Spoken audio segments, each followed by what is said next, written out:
welcome to the 5th round of the BRSCC Mazda MX-5 Championship. This weekend we're at one of the drivers' favourites, Snetterton.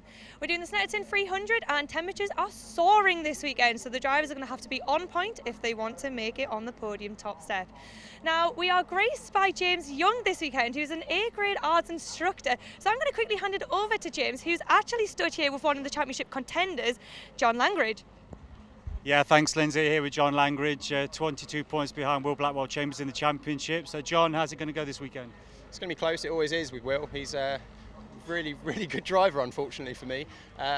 So all I can do is really just try and beat him on track, and there's plenty of races left this year to really get stuck in. That's right, halfway through the season, and obviously the temperatures are quite high today. Does that make a big difference? It does do. We've all switched to these Avon tyres now. This is the second meeting for everybody on them, and they are a bit different, so we need to get some changes on the cars to make them work properly. Okay, Johnny, you started the season how you finished last year. What's been the difference in form? A few bits and pieces really. I got my driving sorted out. Middle of last year was a bit of a breakthrough time for me. Started getting podiums regularly, which was great. We switched teams to Blink over the winter, which has been very good for me. I've learnt a lot coming here, and yeah, just been chipping away at little details really. All right, well, John, good luck today, and hope to see you on the top step of the podium again. And with that, we'll hand you over to all the action with Andy McEwan. Well, it is Joe Wiggin who's on pole position for our first race here today, with John Langridge alongside. Blackwell Chambers, the points leader, is third, alongside Ollie Allwood. Then it's Jack Brewer and Steve Foden, with Marcus Bailey and Jason Graytrek sharing the fourth row, ahead of Adam Bessel and Richard Baxter. Adam Craig and Seb Fisher are next, then Jack Moody and Martin Tolley. Lewis Cannon and Matt Pollard round out the 8th row of the grid, with David Waters, Bryn Griffiths, Callum Graytrex and Stuart Simmons at the back of the top 20. 30 cars on the grid then for race 1A of the weekend.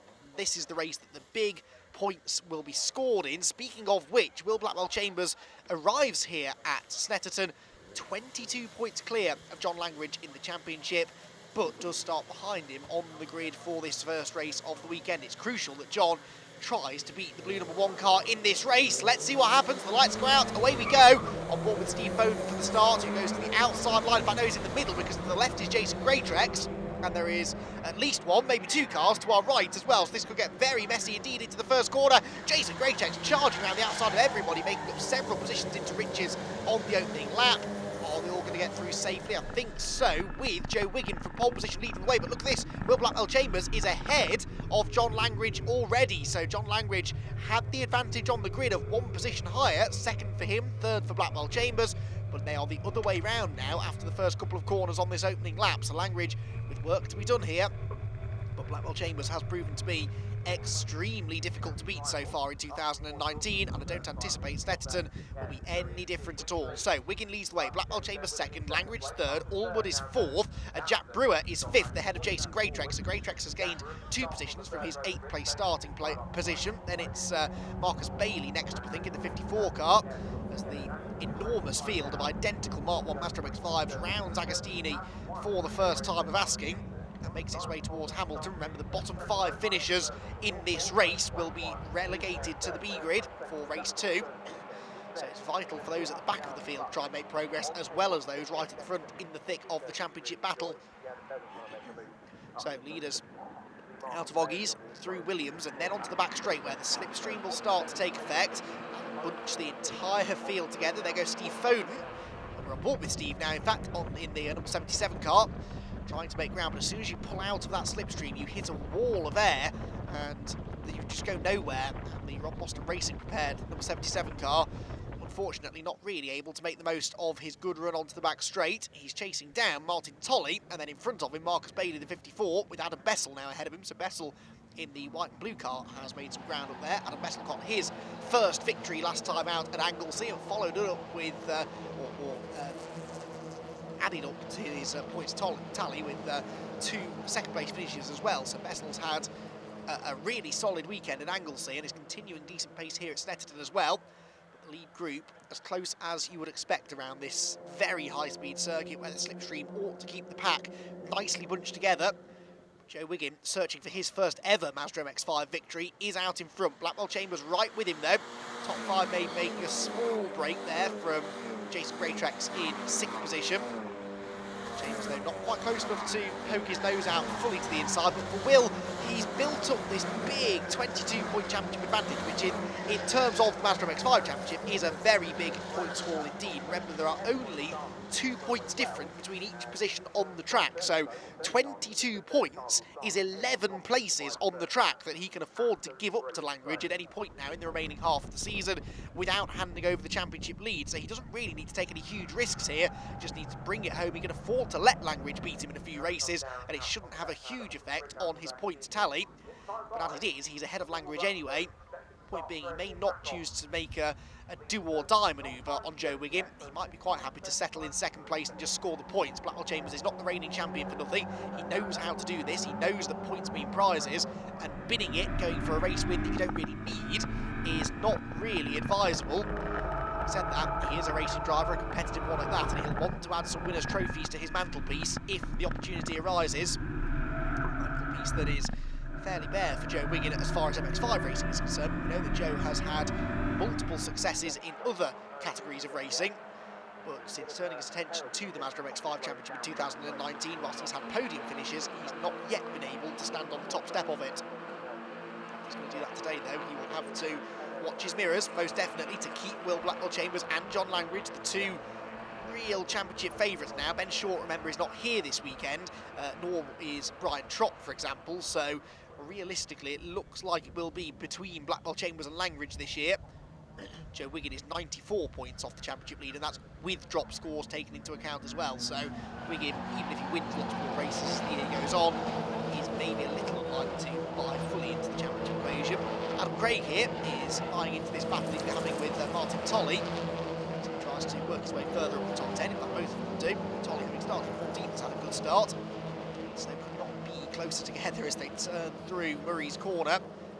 Blackwell Chambers is definitely getting a toe, and I reckon he probably is close enough to have a go if he wants to, so this will be telling now. If he doesn't choose to have a go into the first corner, or the first couple of corners on this lap, maybe tells us quite a lot about his mindset coming into this race. John Langridge has no choice really but to go for it. He's trying to bounce back really from that non-finish at Brands Hatch at the start of the year.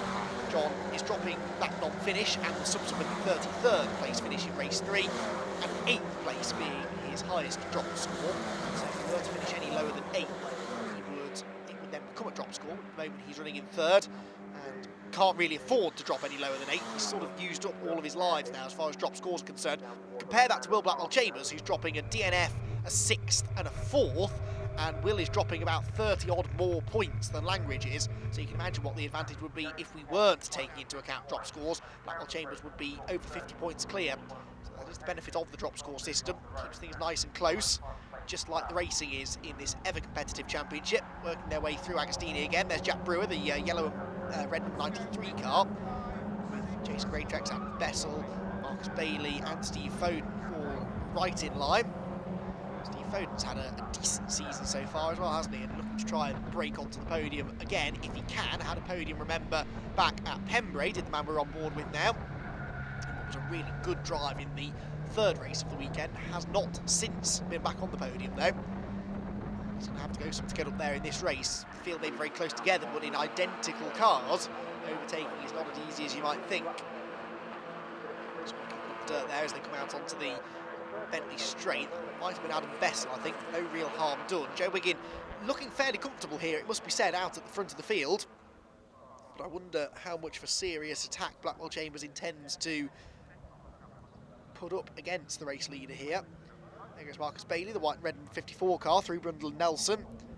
Still with Steve Foden behind. The risk is that you go for a move and end up sort of falling out of line and end up losing positions. The higher up this queue you are, the higher the risk is that if you go for a move, you could end up losing positions rather than gaining them.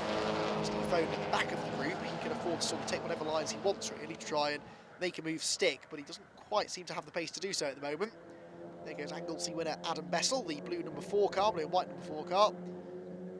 On board now with Adrian Burge in the BC Cars machine, coming through Coram Corner and trying to make a move around the outside. That is a brave move, and Adrian Burge from the back row of the grid has just gained a position. I think that gets him out of the relegation spots as well. So give us a move there for Adrian. Queue of cars now starting to break away slightly. Jack Brewer is the cork in the bottle there in, what's that, 5th position. Joe Wiggin locks up though, runs wide, and that was the opportunity that Will Blackwell Chambers was waiting for. He wasn't necessarily going to force the issue, but if there was a mistake from Joe Wiggin, Will would have been silly not to go for it really, and he has gone for it and gone through. There's also a bit of shuffling going on further back, look in this group, because Jason Greytrax was a bit slow off the hairpin and has let Adam Bessel go, so Bessel up a position. And nearly Marcus Bailey was able to take advantage of that too, but crucially we have had our first lead change of the race, and it probably won't be the last either, I would imagine, as Will Blackwell Chambers, the championship leader, has got in front. But actually I was looking in the distance and I think that Joe Wiggin might have been able to go back through. Let's see if we can see off in the distance. Yes, he has, so that's strange. Wiggin had lost the lead, as we saw, and in fact Blackwell Chambers, look, has lost second place, so John Langridge has got himself ahead of his big points rival.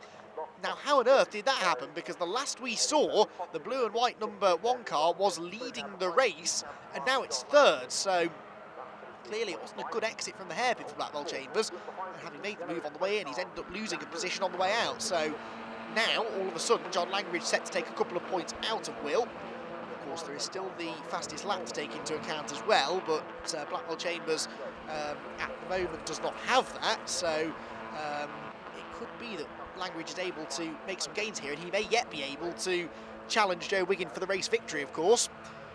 And there's an equal possibility that Blackwell Chambers could lose some more positions, because Ollie Allwood now arrives on his tail, trying to pose the reigning champ off the podium places. As if maybe Blackwell Chambers has lost his momentum now, lost his rhythm a little bit, because he's fallen away from Langridge into the clutches of Allwood. Make this move, then might that spark off even further action as far as Blackwell Chambers is concerned? Well, there's no way through into Murray's. You don't really do enough braking into that corner in these cars. You can carry good mid-corner speed, and any braking you do is whilst turning to the right through Coram and then flinging it back to the left. It's a very easy part of the circuit to get wrong. Joe Wiggin, though, getting everything right at the moment. He made that mistake at the head, but bounced back from it beautifully to retake the lead a corner or two later. Now, he's got John Langridge behind him. John possibly with a little more to gain from going for the lead here, so he might actually be a slightly fiercer adversary. Someone's on the grass in the background, it looks like, from that second pack of cars. Checking with them in a moment. I can see Adam Bessel, meanwhile, is still ahead of Jason Grage, actually. I think we're all still there, but somebody definitely did run onto the grass. Meanwhile, the race leaders, folks nose to tail now as they turn into Palmer's. Second place man, John Langridge, we were looking forward at the race leader, then we look back, then back forward again. That's exactly what he will be doing, watching through the mirror as much as he's looking out of the windscreen, because he dared leave the door open. Blackwell Chambers will definitely be keen to get past him if he can, but as we said, this is not the end of the world for Blackwell Chambers. If things finished as they are now, he will lose 2 points to Langridge. That will still leave him with a 20-point championship advantage. There are 3 rounds of the championship left after this weekend as well, so still got a way to go. 11 races therefore left in the championship after this one. Luckily though, that's plenty of opportunity for Langridge to maybe take some further points out of him. Blackwell Chambers flirting with disaster there, dipping wheel onto the grass, but Langridge doesn't really seem able to go with the leader here, and he's in danger now of giving the slipstream back to Blackwell Chambers and allowing him to retaliate down at the end of Bentley Straight. This could get interesting now. Blackwell Chambers, will he feel the need to go for it? He might feel pressured into having a go simply because of the fact that Ollie Allwood and Jack Brewer aren't far behind. For the time being though, content to stay in line. This is a fascinating race now, and it's the dynamic between these two as this championship battle rages on and on. Of them truly crap under pressure. Can Will Blackwell Chambers be put under enough pressure that he makes another mistake and ends up losing more places? If Langridge can really start carving into this points advantage that Blackwell Chambers has, then there is a chance that that pressure can start to tell. There is Adam Bessel, by the way. He's back behind Jason Greytrax now. So at the start of the lap we saw the blue car was ahead. Now there, the white-red number 33 car is back into what is 6th position now. Steve Foden still bringing up the rear of that little group, staying with them nicely. The leading quintet across the start-finish line, with definitely the biggest gap between any of them being between first and second. Joe Wiggin not quite breaking the toe yet, but another lap or so like that he might do. Oh, Adam Bessel trying to defend there from Jack Brewer, not from Jack Brewer, from Marcus Bailey. 54 car, looking to the inside at Riches. Door was very much slammed in his face, gets a better exit from the corner though, looks to the inside. He's also trying to defend from Steve Foden, who sent it down the outside.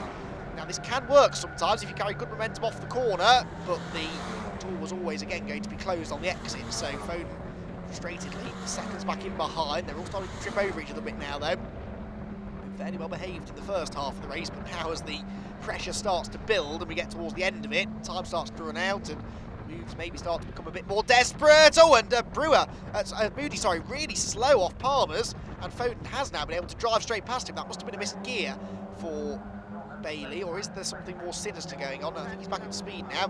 That's Seb Fisher, meanwhile, who's heading the next trio. He's been caught by Martin Tolley and Adam Craig. If you look, there are battles, as is always the way in this very, very competitive grid. Marcus Bailey there, proving that you can't afford even a momentary slip-up. A tiny little error like a missed gear will cost you dear, and he was lucky actually. It only cost him one position. Fisher now watching his mirrors to try and keep Martin Tolley at bay. Martin and Adam, two of the most experienced drivers on the grid, and they always do tend to find themselves together, don't they, out on the track. And they finished nose to tail on several occasions already in 2019, and they are looking set to do the same sort of thing again now, albeit just outside the top 10. Towards Brundle and Nelson they'll go again. Richard Baxter and Charlie Rawls, by the way, are two early non-finishers, so Charlie Rawls is, sorry. And so he is certainly going to be one of the drivers that gets relegated from this race into the B group for tomorrow's first race. Hopefully that won't be something that happens to any of these drivers who are not fighting right at the moment. They're more enough to keep themselves out of relegation danger. So it's 300 second to be a particularly easy track to overtake at, and Martin Tolley finding that now as well, even with all of his years of experience, not finding it easy to find a way past Sebastian Fisher in front of him. Across the start finish line they go, down the centre straight, past the iconic Snetterton phone box, and past the pit lane as well, and onto another lap now into the final third of this opening race of the weekend, race 1A for Mazda MX-5 Championship. See any further changes at the sharp end of the order, I wonder. This little squad was going on just behind the top 10.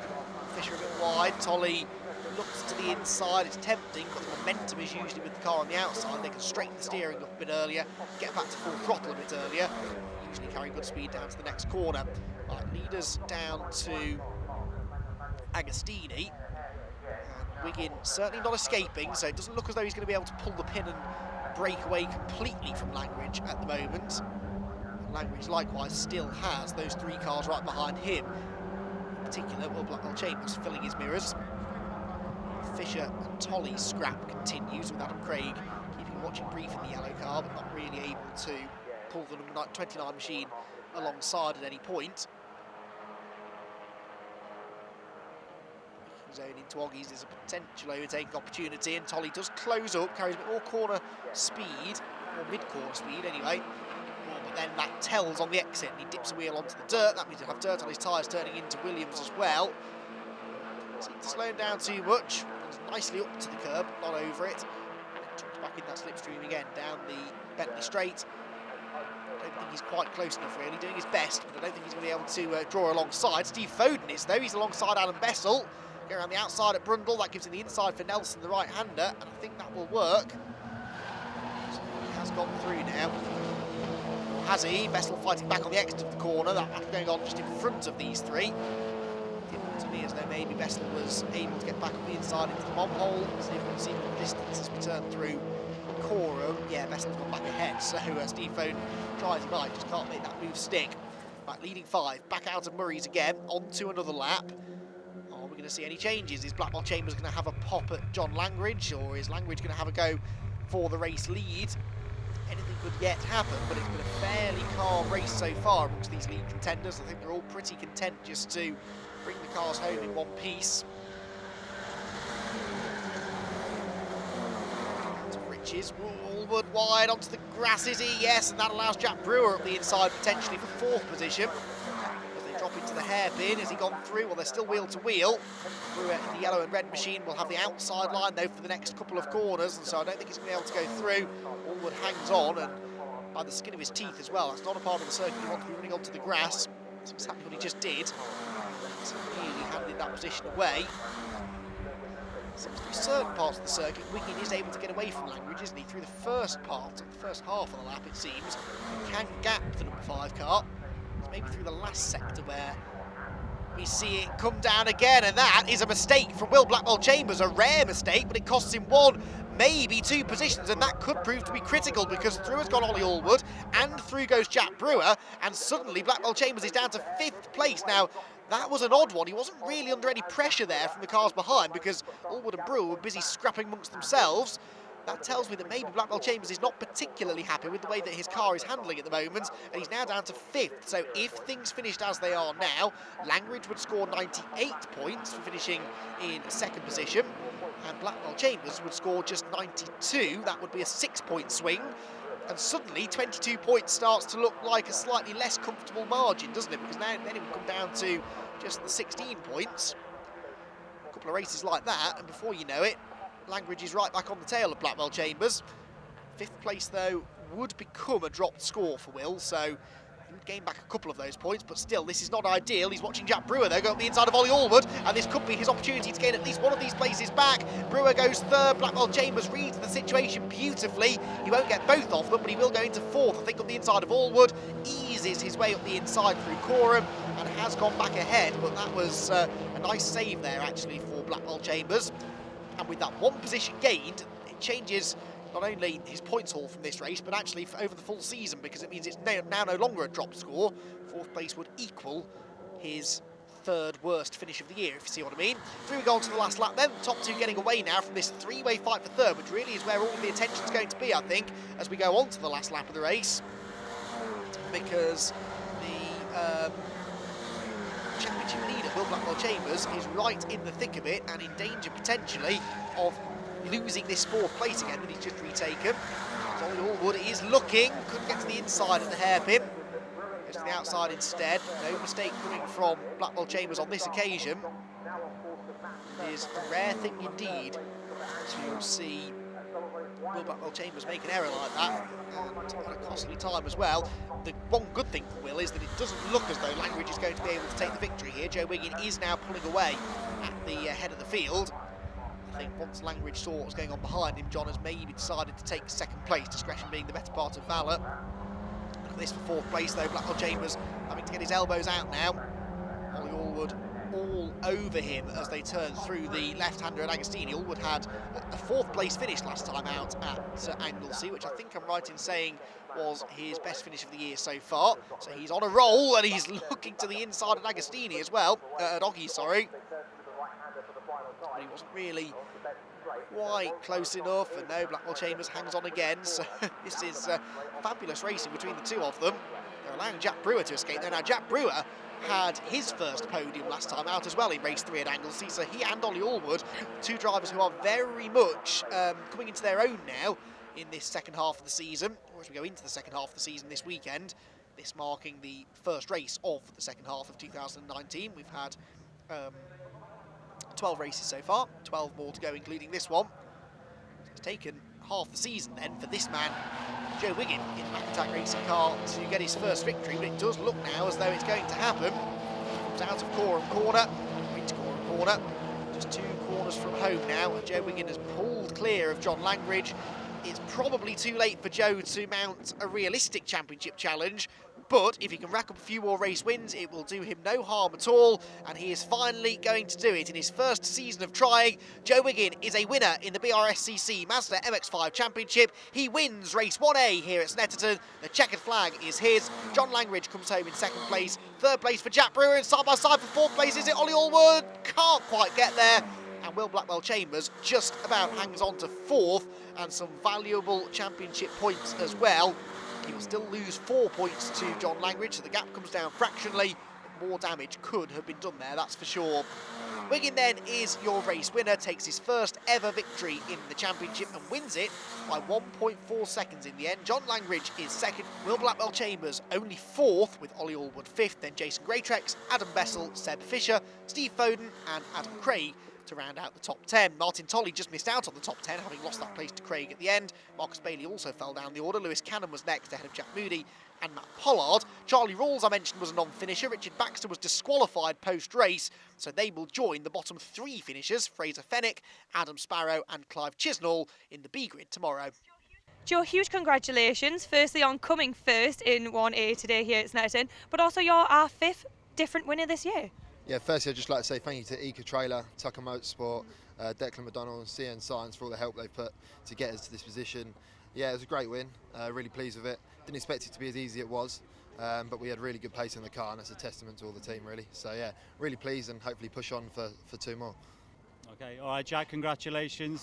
Second podium in a row from 5th to 3rd yesterday. How was that? Well, yeah, thank you very much. Just like to thank my sponsors mainly, EPTA Projects, Ice Driver and High Road Marketing, and obviously Tucker Motorsport. They did a fantastic job. The race was tough. The pace at the front was fast. We struggled a bit at the start, but towards the end of the race, the car just kept getting quicker and quicker. Set a few fastest laps, and then obviously teammate Joe went on to win it, so massive congratulations to him, but thanks for nicking my fastest lap. But yeah, really enjoyed it. It was a good race. And it looks like you had a bit of contact as well at the bomb. You really had to fight your way through. Yeah, got a little bit of a squeeze going into the corner. There's a little bit of contact, nothing too much.